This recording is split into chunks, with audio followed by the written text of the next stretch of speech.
Hello बच्चों, the question says find the sum to n terms of the following series 1+3/2 +5/2 square +7/2 cube plus so on. So we have to find sum of n terms of this series.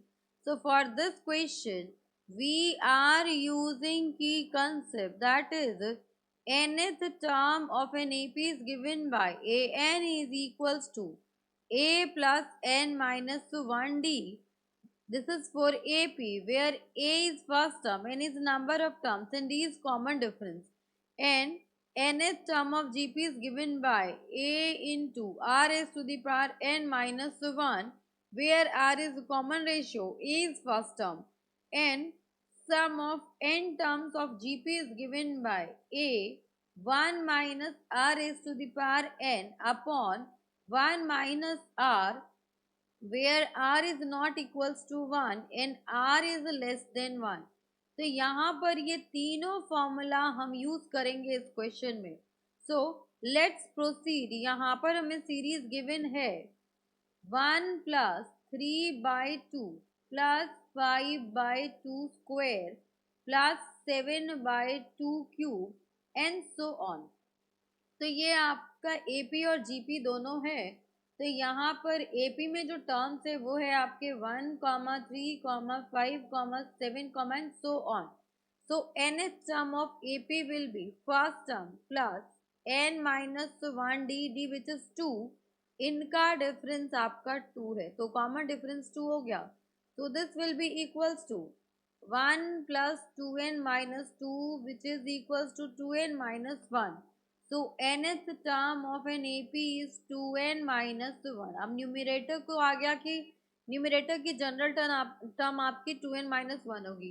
अब denominator आपका GP में first term is 1, second term is 1/2, third term is 1/2 square, then 1/2 cube and so on. So यहाँ पर हो जाएगा nth term will be first term and common difference which is 1/2. यहाँ से r जो होगा वो होगा a2 डिवाइडेड बाई a1. तो ये हो गया आपका 1/2 raise to the power n minus 1. So this can be equals to 1/2 raised to the power n minus 1, because 1 की पावर कुछ भी होगा वो 1 हो जाएगा. अब यहाँ से हम लिख सकते हैं general term of the series. जो मेरी सीरीज है उसका जनरल टर्म हो जाएगा. न्यूमिरेटर एपी में है तो उसका जनरल टर्म 2n माइनस 1 हो गया. एंड डिनोमिनेटर जीपी में तो इसकी जनरल टर्म होगी 2 raise to the power n minus 1. Now अब हम यहाँ पर लेट कर लेते हैं कि let S N is equals to 1+3/2 +4/2, यहाँ पर आएगा 5, +5/2 square +7/2 cube and so on. Last term of this AP is 2 raised to the power n minus 1 upon 2 raised to the power 2n minus 1 upon 2 raised to the power n minus 1. इससे एक previous term लिखेंगे तो n के place पे n minus 1 put कर दूं. सो 2n minus 2 और ये वाला minus 1, तो ये हो जाएगा आपके पास 2n minus 3 upon 2 raised to the power 2 raised to the power n minus 1 that will be n minus 2. अब यहाँ पर देखो हम इसे मल्टीप्लाई कर देंगे 1/2 से. So on multiplying this equation by 1/2 this will be half of S N. ये हो जाएगा आपके पास 1/2 plus 3/2 square plus 5/2 cube and so on. ये वाली जो टर्म है वो आपकी यहाँ आ जाएगी 2n minus 3 upon 2 raised to the power n minus 1 हो जाएगा and plus 2n minus 3 upon ये आपका आ जाएगा as it is 2 raised to the power, यहाँ मल्टीप्लाई किया है तो 2 raised to the power n हो गया. अब हम इन्हें माइनस कर देंगे. तो जैसे ही हम सब्सट्रैक्ट करेंगे तो यहाँ पर ये माइनस ये माइनस ये माइनस ये सारी टर्म्स माइनस हो जाएंगी. So the result obtained will be Sn minus 1 by 2 Sn will be Sn by 2 is equals to ये वन आपका एज इट इज आ जाएगा 1 प्लस यहाँ से 3 माइनस 1 करेंगे तो 2 बाई 2 आ जाएगा प्लस 5 माइनस 3 करेंगे तो 2 बाई 2 स्क्वायर आ जाएगा 7 माइनस 5 करेंगे तो ये हो जाएगा आपके पास 2 by 2 cube and so on. यहाँ पर इसमें से ये माइनस करेंगे तो ये वैल्यू कितनी आ जाएगी, ये आ जाएगा आपके पास 2/2 raise to the power n minus 1 और ये हो जाएगा आपका ये वाली जो टर्म है ये माइनस में आ जाएगा 2n माइनस 3/2। अब यहाँ पर अगर हम देखें तो ये सारी जो टर्म्स है आपकी ये आपकी nth टर्म है तो यहाँ से हम लिख सकते हैं इसको Sn/2 1 plus 2/2 plus 2/2 square plus 2/2 cube and so on up to n terms.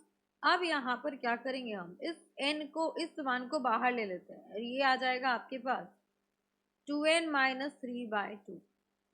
अब यहाँ पर जब इस 1 को हमने बाहर ले लिया तो ये टर्म्स हो जाएंगे आपके पास 2/2 will be 1 plus this will B 1/2 plus 1/2 square and so on plus n minus 1 terms हो जाएंगी। n माइनस 1 टर्म्स क्यों हुई, बिकॉज ये 1 हमने बाहर ले लिया, ये हो गया आपके पास Sn/2।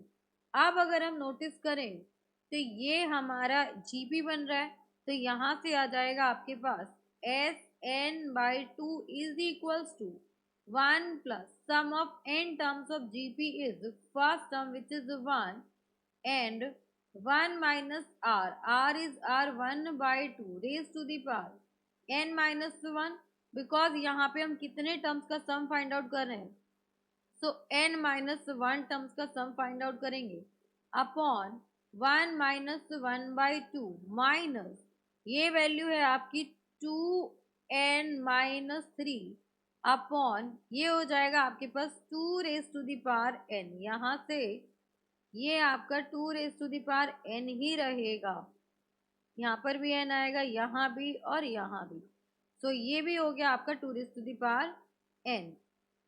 अब यहाँ पे फर्दर सिंप्लीफाई करेंगे तो Sn will be equals to ये 2 से मल्टीप्लाई हो जाएगा प्लस ये 1 माइनस 1/2 ये हो जाएगा आपका 1/2 तो ये 2 ऊपर आ जाएगा और ये वाला 2 भी इधर आ जाएगा तो 2 into 2 this will be 1 minus 2 raise to the power n minus 1 and minus ये भी मल्टीप्लाई होगा 2 से तो 2n minus 3 upon 2 raise to the power n minus 1 हो जाएगा।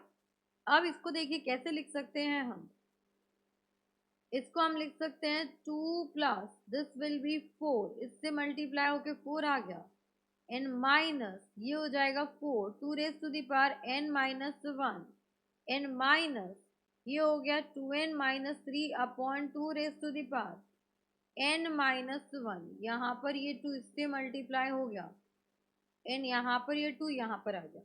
अब अगेन में यहाँ पर ये हो जाएगा 6 माइनस अगर हम एलसीएम ले लें तो 2 raise to the power n minus 1 और ये हो जाएगा आपके पास 4 and minus 2n minus minus plus 3 हो जाएगा सो 6 माइनस 7 और ये हो गया आपके पास minus 2n upon 2 raised to the power n minus 1. So this is our required answer.